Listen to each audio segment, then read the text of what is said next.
Hello and welcome to the Move Your Business Forward podcast. These talks are hosted by Boll, founder of Evoke Management and CEO of International Leaders UK. He'll be talking with experts from both these companies about issues that affect SME companies today. Hello and welcome to this episode of the Move Your Business Forward podcast. And this session we're talking still about the big squeeze. Lots of companies having challenges at the moment with inflationary pressures, supply chain issues, and also recruitment and retaining staff. One of the big things around this that we're going to talk about today is growth in uncertainty. So leaders of companies that are still looking to grow, but are in this challenging position of uncertainty. What can we do about that? And how can we potentially share some ideas around that? So I'm today joined by one of my colleagues at Evoke, Sam Hunter. Sam's worked with a ton of SME companies, helping them with their growth strategy, and scaled her own companies successfully as well. So lots of useful insights to have today. So Sam, welcome. Hello. Good to have you here today. So if we kick off by talking about growth. So yeah, what are you thinking about when we just talk about growth? So I think one of the biggest challenges for businesses today is creating or making a scalable business. And I think lots of businesses find that they build one strategy and then that's finished. They've got to start another one and don't truly understand the importance of how they continually need to be in a growth mindset and on a growth journey. So there are lots of different options to businesses when they're growing. I think it's important that they know all of the options available to them and also understand how their business can align itself to get the most out of those strategies. And these strategies that we can talk about in a bit more detail, they're not going to be right for every business. They're not going to be right for every stage of business. Certain things is just trickier or more riskier or just not going to work. So what are your kind of top growth strategies that a company should be thinking and either ruling in or out for them? So a big question isn't it? What is a successful growth strategy? Yeah. There are different options, and some of the most kind of obvious or even well-known ones are you've got the less risky, the market penetration or market development share, gaining market share. So this is where you sell more of your product or services to your current customer base. There's product development. This is the classic one where you develop more products and services. Market development, new markets. This is when you take your current product into new markets. But again, this strategy is slightly more complicated because your core business needs to be really strong before you enter this type of strategy. There's the most radical one, which is diversification. Go and find a new product, new service in a totally new market. And then there are other options available too: franchising, mergers and acquisitions, strategic partnerships, and even repositioning efficiency, which is growing your own profit margin by improving your processes and structure. So those are probably the most well-known ones. And I think some of the ones you've talked about there are very much in your control. Anything internal, you can actually, there's no excuse for not just cracking on with that and looking at, okay, what strategies are going to help the business because we're just going to be internally more efficient or better at what we're doing. The other things need a bit of thinking and planning before you even hit the button. And I think there's no better time to do planning when you're not sure about how things are going to be in a month's time, 3 months' time, etc. You might as well start planning out for different scenarios and things you could do, right? Very much so. I think it's important to understand where you sit in your growth cycle, because based on where you sit in that cycle will dictate or help you choose the right steps as to what strategy to use to get you from here to here on your long-term objectives. So growth cycle. I'm going to share an image for those that are watching this podcast. You'll be able to see this. So this is the growth cycle you just referring to, Sam, which I think is really useful to illustrate. So talk us through this. So the growth cycle that we're looking at is based off your kind of business life cycle. So where you have your launch, your growth, your maturity, and your decline, if those of us that are listening can picture that. The growth cycle is looking at that particular area of growth. So your growth cycle can be, well, in this case, we split it down into 3 sections. So survival, success, and takeoff. So when you've come out of your launch phase, your startup, this is when you're doing your business planning. You're either self-funded or some initial funding. You tend to be founder-led. Your products are all new, your customers are all new, you're doing every job possible to get up and running. So you then hit your survival mode as a company. And this is when you begin to establish yourself. You're CEO-led, you're building a skilled team, you're all still doing different aspects of the business and everyone's picking up all the different ends. You're growing a culture, you're growing your customer base. So this is a lot of the time when people look at product development, if they're in this phase, they're looking to gain more market share, more market presence. They've got their USPs, their effective USPs. So they figured out their value as a company and they're shouting about this. They've got probably limited capital and a conservative cash flow. They may even be looking for a source of investment at this point. So this is all about growth planning when you're an established company. Then you come into the success area of the growth cycle, where you begin to fine tune your established business. So this is where we expect the CEO to be working on the business, not in the business. So he's handed a lot of the decision making over. He's building a top management team. Growth planning is being implemented. Long-term objectives are put in place, measurable long-term objectives. Financial planning becomes pivotal. And companies are looking to scale up their existing customers.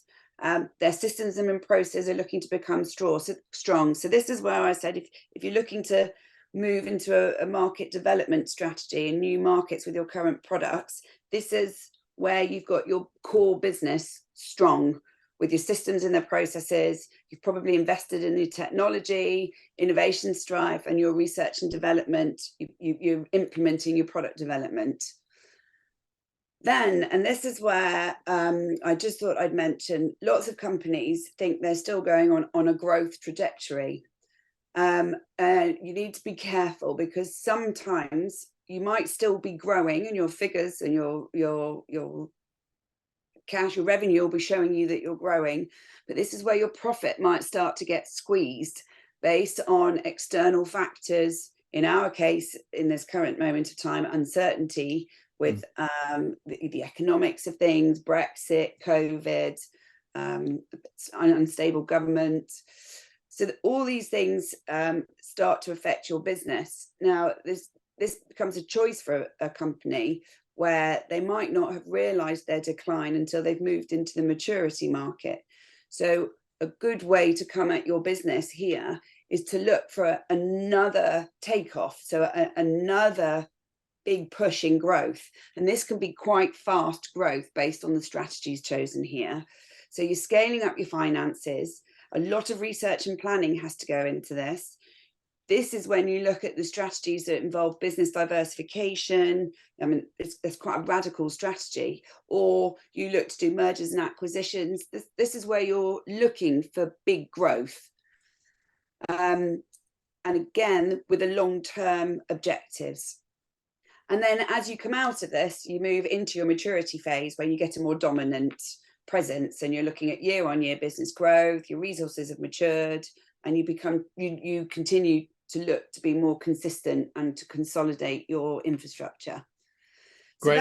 I think it's such a useful summary of that growth cycle, and also helping companies figure out where they are and therefore what growth strategies or what things in their control are more relevant. And I think unless you've understood that, you can easily be trying to do things that just are either too much for the level you are, because if you go on a fast growth campaign where you actually just haven't got the infrastructure to support that, things are going to fall over, right? And I think it's really understanding, have you got these things embedded where you've gone through these phases of launch, survival, success, takeoff, and understand what things are going to be more relevant and less risky in terms of exploring, especially when there's so much uncertainty around.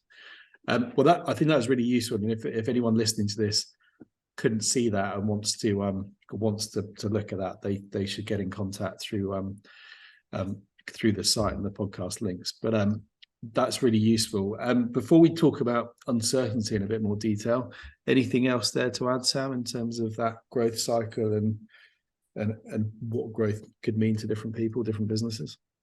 Only that I think it's really important that people understand where they are on that growth cycle. I think a lot of people might not think they're in one place, but when they actually come down to analyze it, they're not. Yeah. So to truly understand where you are in your business and where you want to be and how you're going to get there is a step-by-step process. And the first one being, where are you on that growth? Are you startup? Are you established? And I think in some cases it's more obvious than others, and it's not necessarily everyone's going to have all of these bits ticked and go, yeah, that's definitely where I am. It's how close or how far off are you? And one of the things I love about what we do with businesses when we go in is helping them actually be reflected and go, well, actually, you might think you're there, but you're not really, are you? You're in cookie land in terms of thinking everything is sweet and rosy. You cannot scale because you just have not got the infrastructure. And I think actually getting an external person to come in and have a look gives you much better insight in terms of where you really are and uncloud your judgment as to actually, yeah, we need to fix a few things. And when there's uncertainty, there's no better time to fix things that are within your control, which you can have an impact on, and they will ultimately improve performance of the business because you're more efficient or you're thinking that way. Was there anything else you wanted to add, Sam, to that growth part of this? No, it was just like you said. I think it's good to get someone to come in and look at things with fresh eyes. There's a lot to take on board because when you grow as a business, the whole of the business has to grow. So you have to understand every different aspect of that business.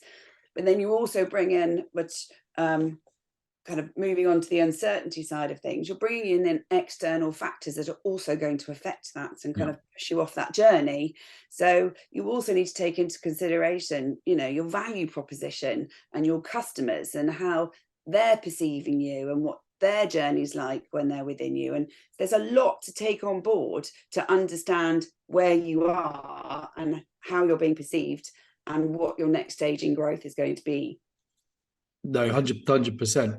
So if talking a bit more about uncertainty, and I think one of the big challenges for anyone running an SME is it can come from all kinds of different directions, right? And it's trying to understand there's a quote, isn't there? The one thing certain in business is uncertainty, right? And I think we don't necessarily have the new normal. I don't think we're ever going to have a new normal. I think it's just as it is. So what can businesses be thinking or doing to help with this the circumstance they find themselves in?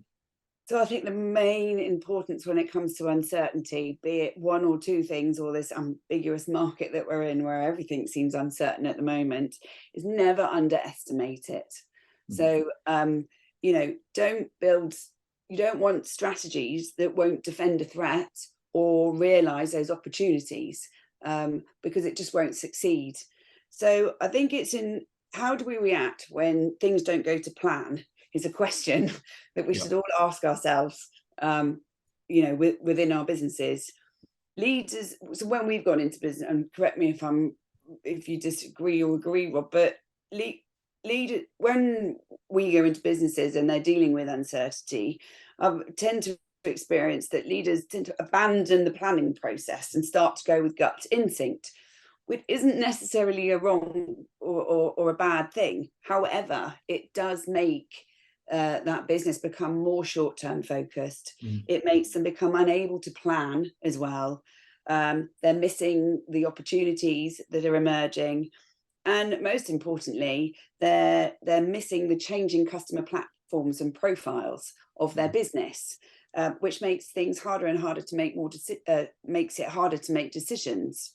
So you've got that aspect in uncertainty, but also your consumers are changing. We, as you and I, are consumers to products and services.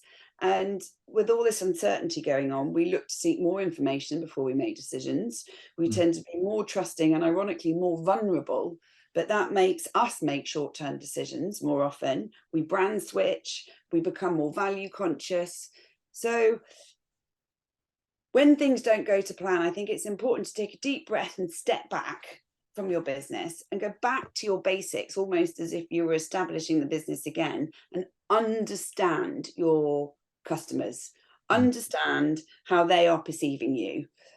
Are they perceiving you the way you want to be valued, and the way you want where you want to proposition yourself in the market? Do your USPs really tell everybody what you're doing and how you're going to get there? And is your mission in line with the business? So all of these things might seem like you've done them and you've got them and it's all okay. But when things become uncertain and the market becomes quite a scary place, go back to your basics, look at your fundamentals of your business, understand those. Are they saying the right thing? Is all your information going in and out of the businesses in line with that? And then, is your business set up for your growth strategies to take you forward? Yeah, 100%. Yeah, that makes a lot of sense, and I think there's a number of things there that there's no excuse for people engaging with that and trying to understand. Okay, what does that mean for them, and where can they have a significant impact? What would be your kind of top tips to anyone that might be listening to this and potentially feeling overwhelmed? I think there's a lot of pressure on business leaders at the moment because there's always that expectation that you've got all the answers, and you staff come to you and say, oh, we haven't been able to close that business, or that's taking longer to close, or something else has happened. We're, as leaders, we're always expected to have all those answers, and I think this is where business leaders can look at different scenarios and maybe scenario plan or help themselves by thinking, okay, there's only probably certain things that are ever going to happen. You've got less revenue than expected, you've got more than expected, your margins have become tighter than expected, or you've got more money. There actually aren't that many things that would impact any business, and it's just thinking through how do you actually just have an approach to all of those that doesn't stress you out and gives you comfort that the business is still plugging along in the right direction, even though there's a load of uncertainty out there that could have a negative impact on yourself and the business. Any top tips? Yes. So what are our options? Well, it's not wrong to sit tight. Mm-hmm. We talk about growth and how you must keep moving forward and you must have this great growth plan, but there's nothing wrong with just surviving and sitting tight. And like what you said, looking at your kind of internal structures and your cost structure and your processes, and making sure that you're ready so that when we come out of some of the uncertainty into the emerging market, you're ready to pounce and then build your big growth platform. What you just said about scenario planning or contingency planning, I think is vital. I think I read, or we were talking about it the other day, we were 70% of businesses before COVID had never contingency planned. That's not even scenario planning. That's just looking at what happens if this doesn't work.